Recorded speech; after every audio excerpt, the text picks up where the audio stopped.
ल गाइज यहाँ चाहिँ माउन्ट फुजी चढ्ने लाइन हो यो केटाहरू यहाँ पुरै होइन अँध्यारै भए पनि लामो छ होइन लाइन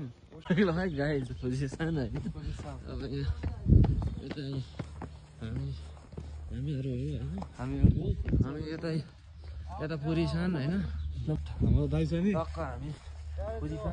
पोजिसन चढ्न हिँडेको ल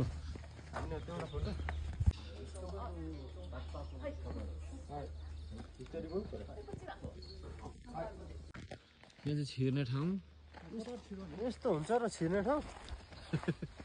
छिर्ने ठाउँ हामी माउन्ट फुजी छिर्यौँ है यतिको चाहिँ एउटा हारिमास्ता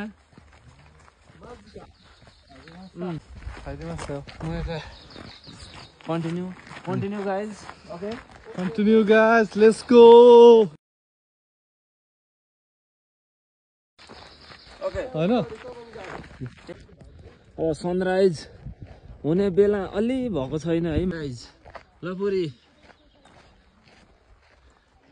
ल हाम्रो यता ल है त बादलभन्दा अलिकति माथि चाहिँ हामी आइपुगेछौँ है ल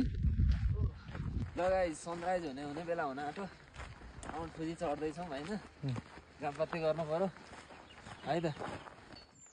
यो सिधा ट्रायल यताबाट हो 6 किलोमिटर 6 किलोमिटर यहाँबाट यता ल है गाइज ल है सनराइज भयो ठ्याक्कै माउन्ट फुजी चढ्दैछौँ अब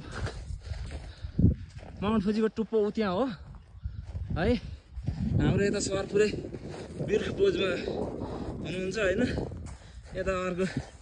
हाम्रो पुरी सर भल्कानो भएर यो यस्तो भएको रहेछ यो बाटो सबै यो सिमेन्टको जस्तो छ क्या फलाम मिक्स यो के छ यो भल्कानोले गरेको माउन्ट फुजीको चुच्चो चाहिँ टुप्पो त्यहीँ हो अब यतिखामा आइपुग्यौँ हामी guys let's go guys okay sunrise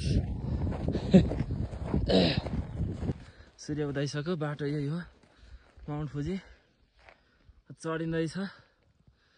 अब कति टाइम लाग्छ अझै 4 घन्टा लाग्छ कि 4.5 घन्टा लाग्छ भने हेर्दा त्यही छ तर अब 5 घन्टा लाग्छ भन्थे हामी चाहिँ अलि अगाडि छौँ र 4 घन्टामा चढिन्छ कि उकालो ओह्रालो बानी परेर गाइज फुतारी 2जना ल गाइजहरू यता हेरौँ है गाइजहरू ल